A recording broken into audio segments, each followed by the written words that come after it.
today's top boxing news. Okay, we'll start with this. It appears that the women's WBC bantamweight champion, Yuli Luna of Mexico, will be returning to action later on this month on the 18th, opposite the ring Argentinian journeywoman, Vanessa Taborda. This will be her first fight of this year. Yuli Luna, who is one of 4 reigning champions in the women's bantamweight division. Bantamweight, that's 118 pounds. Where Nina Hughes of the United Kingdom reigns as that division's WBA champion. Yuli Luna of Mexico, she's got the WBC. Tina Torsland of Denmark, who was in action not that long ago. She's got the WBO, and Ebony Bridges of Australia. She's got the IBF. It's an interesting dichotomy at 118 pounds between the 4 reigning champions that reign there. It just so happens that the 2 youngest champions at the weight are also the 2 most accomplished, the 2 most experienced. Yuli Luna and Tina Torsland. Got a lot more pro experience than, say, Ebony Bridges, the IBF champion, or newly crowned WBA champion,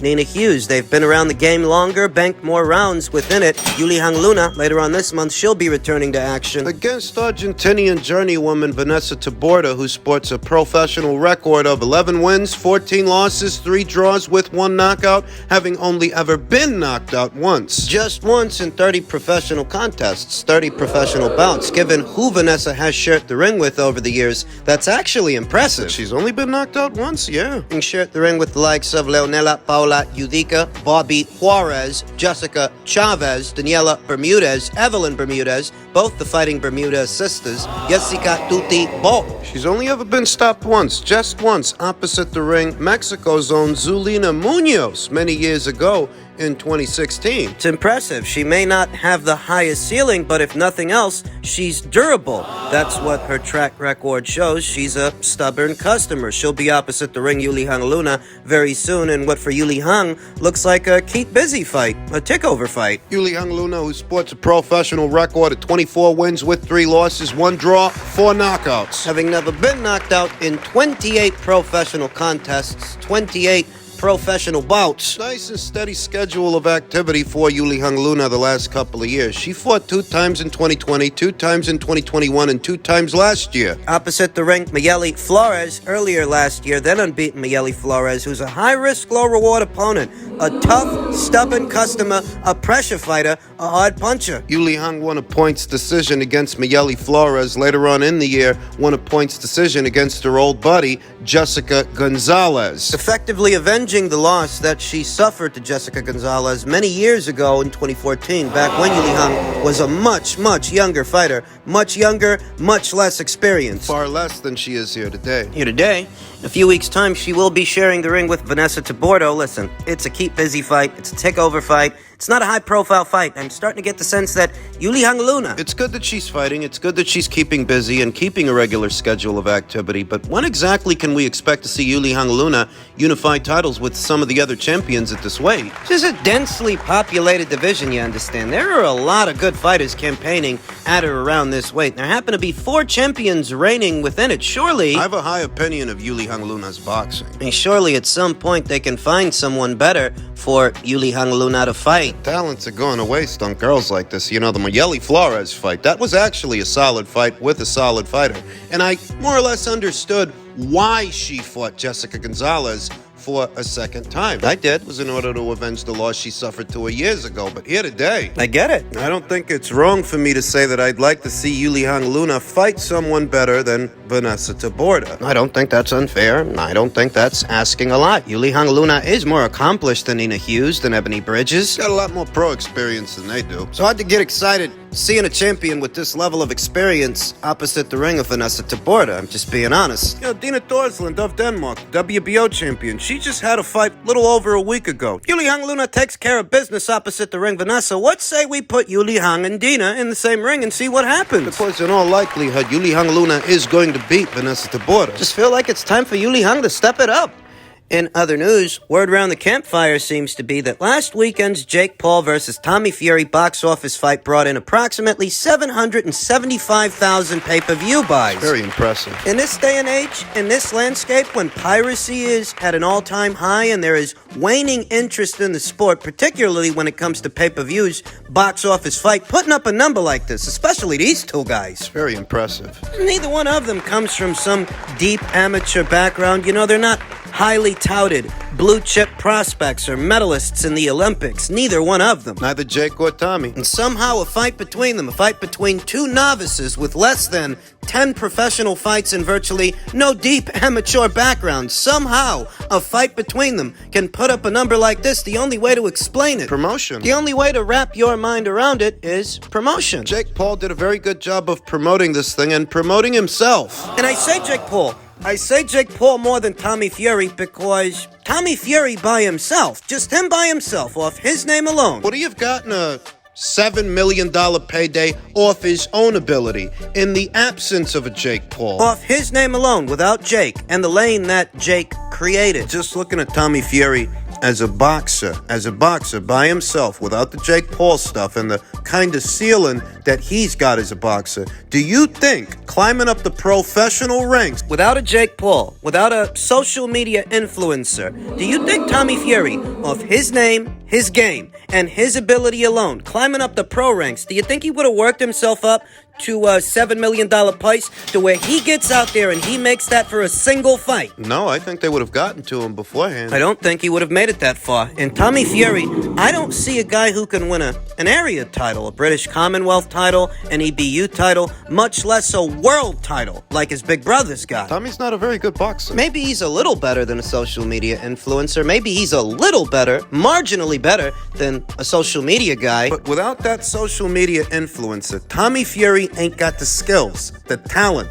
the natural ability to work his way up to a point where he's getting $7 million a fight all by himself. It's Jake Paul that made that possible. His interest in the sport, him endeavoring into it, is what made that kind of payday possible for a guy like Tommy, who really ain't that good to begin with. He's not. I mean, Jake is directly responsible for the promotion, the profile that the fight had, and what numbers it brought in because, you know, without a Jake Paul present, who in America do you think gave two flamingo-shaped fucks about Tommy Fury? Who in America cares about Love Island? Now, you've got pugilists, actual pugilists, legitimate boxers that couldn't put up numbers like this on their best day. So what are they doing wrong? What are their promoters doing wrong, I should say? I think a good number of them are waiting too long. Waiting too long to make certain fights happen. You know, Jake didn't make his audience wait too long for this. You know, they were actually going to do this fight quite some time ago, and it was the Tommy Fury side of things that was experiencing all the issues. That was the delay, but Jake himself, he wasn't making his audience wait forever. Timing is important in the sport of boxing. When you do a fight, Timing is important. the interest level of a fight peaks. It's important as to when you decide to finally do a fight and get it over the line. It may seem like a generic term, but when you factor in outlying factors, like maybe you got two guys that make for a great fight, but you take too long to do it, and then one of them ends up getting beat. And suddenly, the fight that was a great fight isn't everything that it could be because you waited too long to do it. Jake didn't make his audience wait a millennium, wait an eon to see him go in there with Tommy Fury. I think about what happened with the Errol Spence Jr. versus Terrence Crawford fight. Rather, what didn't happen. The fact that Errol Spence Jr. and his team, they're the ones that made it a point to put other fights in front of the Crawford fight for approximately 4 or 5 years. That didn't help that situation at all. That whole bit about him having to clean up his side of the street first before he goes into a Crawford fight, it didn't make the Crawford fight bigger. It didn't. And underneath it all, you knew then that you'd rather see Errol fighting Crawford than, say, Mikey Garcia or Sean Porter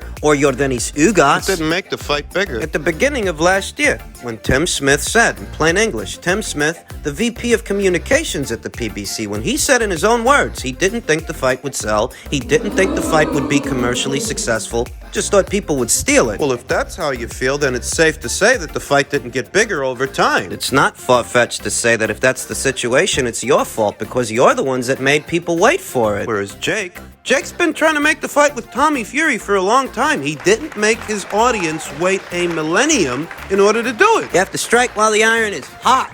Say it all the time. Sport's too volatile, too unstable, too many outlying factors that could affect a super fight. You gotta strike while the iron is hot. You can make a lot of money if you do, but it's the reservations of promotional outfits and protecting their best interests, protecting their investments. That's what slows things down. They don't really want to gamble, even though that's what the audience, the paying public, pays to see you do. Go in there and roll the dice. High stakes. I mean, that's what Jake Paul did with Tommy Fury. He went in there, put his unbeaten record on the line. What got people interested that he was gambling? He was willing to risk it, which then sparked their curiosity. They wanted to know what would happen, and as a result of that, they made a lot of fucking money. Which is the name of the game. I think the people in boxing, the established ones, they should take notes. Timing is important. Case in point, look at the upcoming Stephen Fulton versus Naoya Inoue fight. They couldn't have picked a better time to do this thing. At a time when Naoya Inoue is perceived as being one of the best fighters in the world, at a time when Stephen Fulton is viewed as being one of the best super bantamweights in the world. They couldn't have picked a better time to do this thing. Now is the time for Naoya Inoue, for Stephen Fulton. Stephen Fulton who says, I feel like I'm going to outclass Inoue. The power is not going to matter to me. Whether you believe him or not, that's the beauty of it all. There's only one way to find out, and shortly, we will. That's what you're selling, what you're trying to sell. You're selling that question. The answer to it. Stephen Fulton thinks boxing fans and reporters have read too much into Naoya Inoue's knockout ratio when assessing their upcoming 122-pound title fight. Fulton contended that he hits harder than his 8 knockouts indicated during an interview with Showtime's Brian Custer. Regardless, the undefeated Fulton feels that his intelligence and skills will be more than enough to conquer Inoue in the 3-division champion's home country of Japan. Neither a date nor a venue have been finalized for Fulton versus Inoue, but Fulton has acknowledged that he will take the Trans-Pacific trip sometime this spring for what will be the biggest fight of his 8-year pro career. Preliminary reports seem to indicate that May 23rd, late May, at the Saitama Superdome Arena. That's when and where they're looking to do this thing. It goes back to what I told you. Neither Stephen Fulton or Naoya Inoue wasted any time. As soon as they were able to do the fight... Naoya Inoue took care of business at 118 pounds, and Stephen Fulton took care of business at 122. I feel like I'm just gonna show swag in this fight, show style, show class. Fulton told Brian Custer during a recent episode of his Last Stand podcast, which is available on YouTube. I feel like I'm gonna outclass him. I feel like the power is not gonna matter to me. The power may matter to the fans, because they're looking at the records. But who has he thought of my significance, of my style? Who has he thought? We've seen everyone comes forward to him and tries to dog him out, and then gets hit with some crazy shots. You've never seen someone against Inoue who can mix it up like me. I have a style for every fighter, and it shows. The unbeaten Inoue is 24-0, including 21 knockouts. The 29-year-old superstar became boxing's first fully unified bantamweight champion of the 4-belt era by knocking out England's Paul Butler. It's important to note that Paul Butler didn't try to rush or run over Naoya Inoue. Quite the opposite. He did take a more defensive approach. So in the end, he got found out like everybody else got found out. All it did was buy him time, circling away, staying on the perimeter of the ring as opposed to trying to hold the center of it. He couldn't, and he knew that he couldn't. That's why he fought a mostly negative fight. Ended up getting stopped in the 11th round. Now Inoue will move up 4 pounds to challenge Stephen Fulton of Philadelphia For his WBC and WBO title!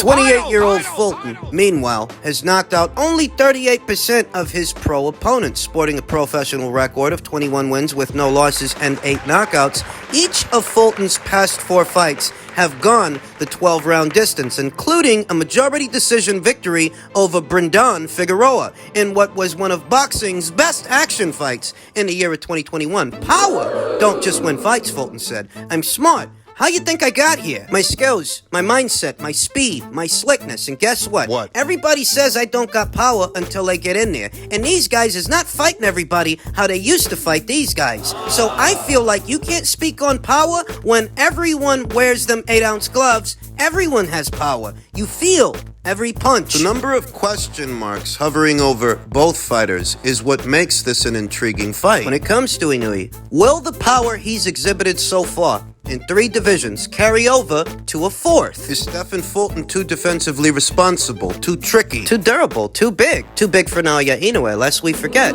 Stephen Fulton took a lot of shots, a lot of hard punches in that Brendan Figueroa fight, and Brendan Figueroa was massive for super bantamweight. Inoue don't throw as many punches as Brendan Figueroa in a round. He's not a volume puncher. He's more economic. He's efficient. So the question is, Naoya Inoue not being as big as a Brendan Figueroa, not throwing as many punches as a Brendan Figueroa, can he hope to put a dent in Stephen Fulton? How? Kenny hoped to put a dent in Stephen Fulton, I should say, since it's the question that really sells the fight. The question. People pay to get the answer. Questions hovering over Stephen Fulton's head are, can he really take a clean, hard shot from Naoya Inoue, who up until this point has been one of the more destructive punchers in the sport? And if you've seen Naoya Inoue, you know that he's not just a puncher. He's not in love with his own power. It's how he sets up the knockouts. How he sets up his punches, I should say, that lead to those highlight reel knockouts. That he's not just going out there throwing for the sake of throwing, winging shots that are not defensible, that can be countered. It's not what he does. It's his acumen, his accuracy, coupled with his speed and his power that lead to those highlight reel knockouts. You know, it's not like what you get from Luis Neri, who's a big puncher in his own respect. Yeah, he can punch, but he's a very different fighter from a Naoya Inoue. He's more of a volume guy, a brute force guy. He's trying to run you over. You know, he's a lot more subtle. So the question for Stefan is, can he really offset this guy's power to where he don't get hit with a punch that he don't see? Those are the ones that knock you out, the ones you don't brace yourself for. Can he really offset this guy's power? And if he can't, if something gets through, can he take it? That's the question. And getting the answer to that question. That's what sells the fight. The timing of it all. You can't say it's a foregone conclusion that Inoue beats this guy. Even if the odds makers have him the betting favorite, the odds makers, they get it wrong, you know. Sometimes they do, sometimes they do, sometimes they don't. A fight like this, it all depends. I'm pretty sure the odds makers had Chocolatito, the betting favorite, going into the first Sorun Visai fight. Look what happened. The basic idea here is there are enough unanswered questions going into this fight that it sells itself. The timing of it all, it's perfect. Naoya Inoue didn't waste any time after becoming his division's undisputed champion, and Stephen Fulton held up his end of the bargain. became a champion, stayed a champion, didn't do anything stupid outside of the ring that would have hampered his status. Two unbeaten guys at the peak of their powers. Their physical prowess. The timing for this is perfect.